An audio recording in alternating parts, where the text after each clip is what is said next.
बिस्मिल्लाहिर्रहमानिर्रहीम। अस्सलाम वालेकुम व्यूअर्स, मैं हूं एहसन कुरैशी एडवोकेट। आज का जो हमारा लेक्चर है सीआरपीसी का लेक्चर नंबर 47 यानी कि 47, और जो टॉपिक है वो है private complaint section 200 CrPC.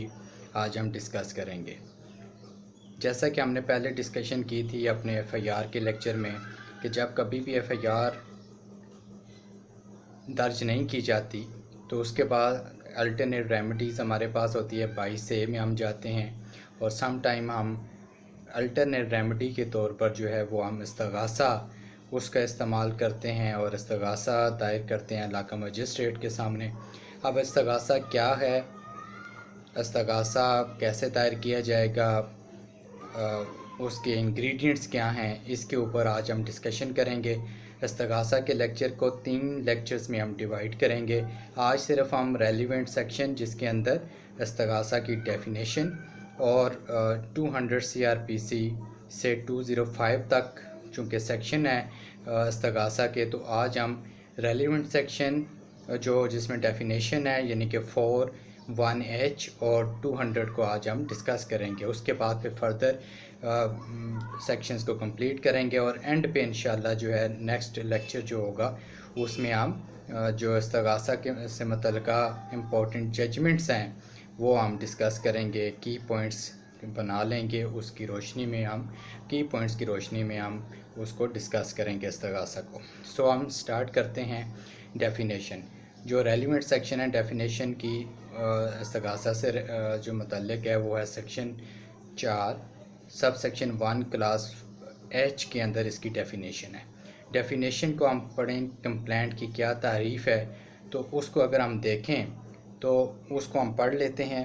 Complaint means the allegation made orally or in writing to a magistrate with a view to his taking action under this code that some person, whether known or unknown, has committed an offence, but it does not include the report of a police officer।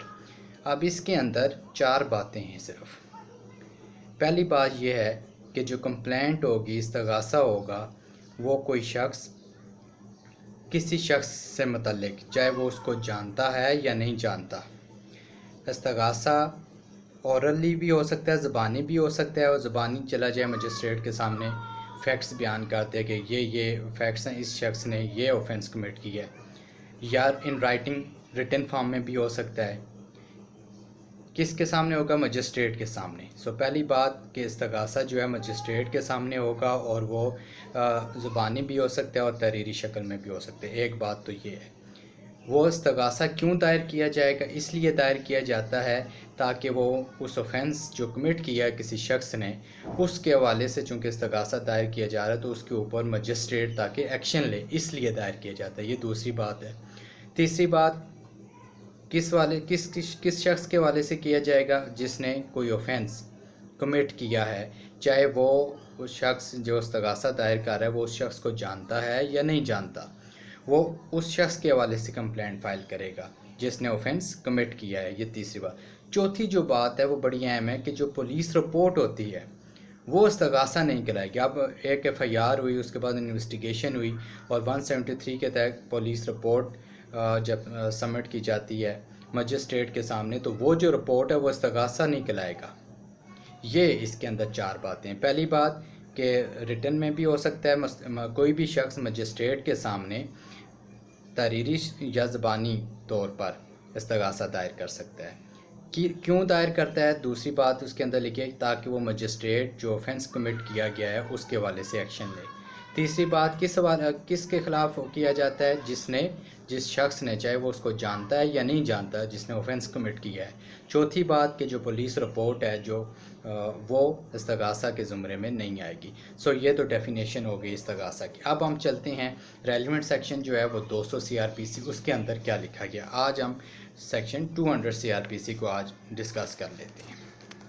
अब 200 के अंदर लिखा हुआ है, a magistrate taking cognizance of an offence on complaint shall at once examine the complainant upon oath, and substance of the examination shall be reduced to writing and shall be signed by complainant and also by magistrate। हमने जैसे पढ़ा कि complaint writing भी हो सकती है और oral form में भी हो सके। यहाँ पर ये बज़ाहिर जो नज़र आ रहा है कि कोई शख्स आया है, उसने ओरली आकर कोई बात मजिस्ट्रेट को बताई है, तो वो जो किसी ऑफेंस के हवाले से, तो वो मजिस्ट्रेट क्या करेगा, उसकी ये ड्यूटी है कि वो उसको लिख ले।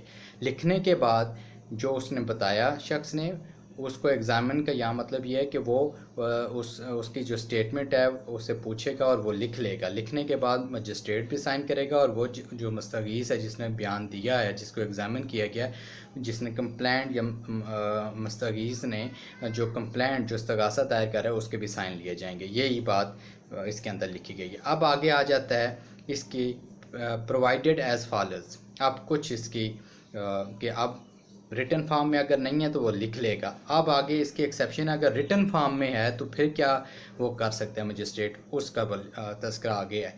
ए के अंदर when the complaint is made in writing nothing here in content shall be deemed to require a magistrate to examine the complainant before transferring the case under section 192 or sending it to the court of section। अब बात यह है कि जहाँ in writing written form में complaint किसी ने दायर कर दी है, तो वहाँ मजिस्ट्रेट को एग्ज़ाम ये ज़रूरी नहीं है।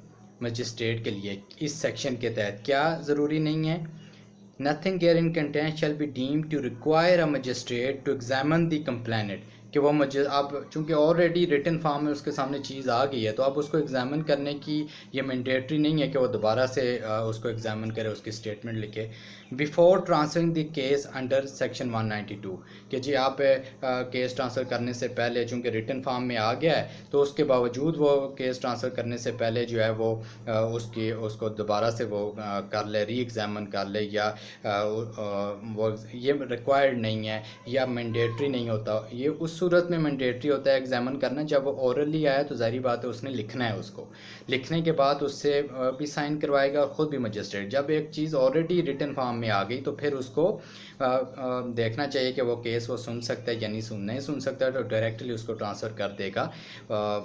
जो उसके अगर कॉग्निजेंस वो 190 सब सेक्शन 1 के तहत नहीं ले सकता मजिस्ट्रेट, तो फिर उसी के अंदर लिखा गया कि वो ट्रांसफ़र कर देगा सेशन जज को। अब उसके अंदर ये तो क्लियर हो गई बात कि जब रिटन फॉर्म में हो तो फिर ये लाजमी नहीं है कि वो एग्ज़ामिन करे और फिर उसके बाद केस ट्रांसफ़र करे। वो डायरेक्टली रिटन फॉर्म में आ गया तो उसको डायरेक्टली ट्रांसफ़र कर देगा अगर वो नहीं कॉग्निजेंस ले सकता तो।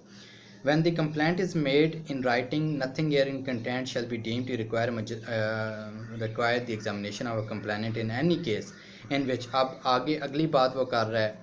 पहली बात थी कि किसी शख्स ने कोई complaint writing in written form में दी, तो वो उसके सामने आ गया, वो देखेगा, पढ़ेगा उसको कि अगर वो कॉग्निजेंस ले सकते हैं तो वेल एंड गुड, अदरवाइज उसको ट्रांसफ़र कर देगा सेशन जज को, जो वो फिर जिसको भी अप्रोप्रिएट फॉरम होगा, जिसके पास भी वो भेजना चाहे भेज सकता है।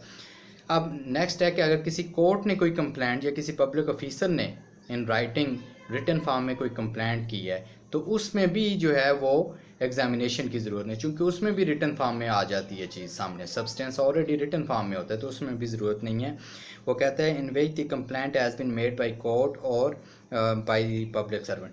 जब एक चीज़ पब्लिक सर्वेंट या कोर्ट ने रिटन फॉर्म में दे दी है, तो उसमें भी फिर जो है उसको कंप्लेनेंट को जो है वो एग्जामिन करने की ज़रूरत नहीं होती, क्योंकि ऑलरेडी रिटन फॉर्म में एक चीज़ आ गई है। सी में लिखा है when the case has been transferred under section 192, जब केस ट्रांसफ़र हो जाता है तो फिर क्या होता है, एंड मजिस्ट्रेट्स हो।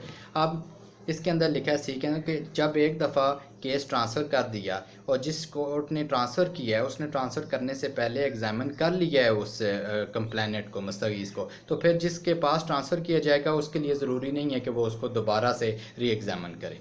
सो व्यूज़, ये तो जो सेक्शन 200 CRPC इससे मतलब हमने डिस्कस कर लिया। नेक्स्ट इंशाल्लाह हम बाकी सेक्शन कंप्लीट करेंगे। मुझे उम्मीद है कि यहाँ तक आपको क्लियर होगा। अगर मेरा लेक्चर आपको पसंद आया तो मेरे चैनल को सब्सक्राइब कीजिए, दोस्तों से शेयर कीजिए, बेल आइकन को प्रेस कीजिए ताकि मेरी हर वीडियो का नोटिफिकेशन बर वक्त आपको मिल सके। वस्सलाम।